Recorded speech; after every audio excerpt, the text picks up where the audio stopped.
துப்பாக்கி சூடு நடத்துகிறாங்க, பலப்பிரயோகம் பண்ணுறாங்க. அதில் 4 பேர் அரசாங்கத்தின் புள்ளிவிவரத்தில் உயிரிழந்திருக்கிறாங்க. மொத்தமாக 5 பேர் அந்த கலவரத்தில் இறந்திருக்கிறார்கள் என்பதுதான் செய்தித்தாள்களில் நம்ம பார்க்க முடிகிறது.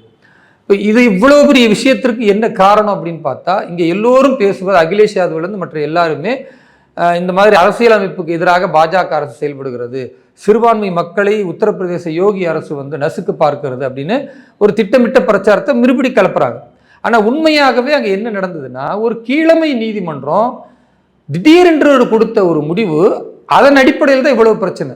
ஆனால் கொடுமை என்னன்னா, 5 பேர் உயிரிழந்த பிறகுதான் உச்ச நீதிமன்றம் கண் விழித்து அங்கே ஒரு பெட்டிஷன் போடப்பட்ட பிறகு கீழமை நீதிமன்றம் போட்ட அந்த உத்தரவை தடை பண்ணுறாங்க.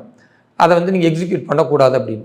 அப்போ 5 பேர் உயிரிழந்த பிறகுதான் அடுத்த நீதிமன்றத்திற்கு கண் தெரிகிறதா, அல்லது இந்த நீதிமன்ற நீதிபதிகள்லாம் உடனடியாக இவ்வளவு ஆர்வப்பட்டு கொடுக்குறவங்க அந்த ஹரிஹர் மந்திரை அவங்க உண்மையாகவே கொண்டுட்டு வரணும்னு நினைச்சா, இந்த மசூதி அங்கே வேண்டாம் அப்படின்னு நினைச்சிருந்தா அந்த நீதிபதி என்ன பண்ணியிருக்கலாம், பாபர் மசூதிக்கு கொடுத்த தீர்ப்பு மாதிரி இந்த தீர்ப்புலையுமே நீங்கள் ஹரிஹர் மந்திர் தான் அங்கே இருக்குன்னு கொடுத்துட்டு, இந்த பகுதியில் உள்ள மக்களுக்கு அதே அளவு பரப்பளவு உள்ள வேற ஒரு இடத்துல நாங்கள் 5 ஏக்கர்லையோ 2 ஏக்கர்லையோ நிலம் தரோம் அப்படின்னு சொல்லிட்டு போயிட்டா கூட அது இன்னும் சந்தோஷமா இருக்கும்.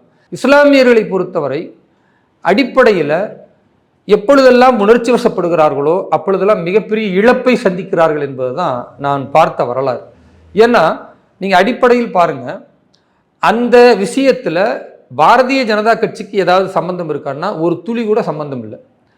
உண்மையாகவே ஒரு அலிகேஷன் சொல்லணும், உண்மையாகவே இஸ்லாமியர்கள் தாங்கள் துரோகம் இழைக்கப்படுகிறோம் அல்லது நாங்கள் புறக்கணிக்கப்படுகிறோம்னா யாரை குறை சொல்லியிருக்கணும்னா அந்த நீதிமன்றத்தை தான் குறை சொல்லியிருக்கணும். இப்படி எங்களுக்கு எதையுமே தெரிவிக்காம காலையில் கொடுத்த பெட்டிஷனுக்கு சாயந்தரம் ஆர்டர் போட்டு அடுத்த நாள் தோண்டி பார்க்குறாங்கன்னா அப்போ இது என்ன நியாயம் என்பதை நீதிமன்றத்திற்கு எதிராக உச்ச நீதிமன்றத்திற்கு போயிருக்கணும்.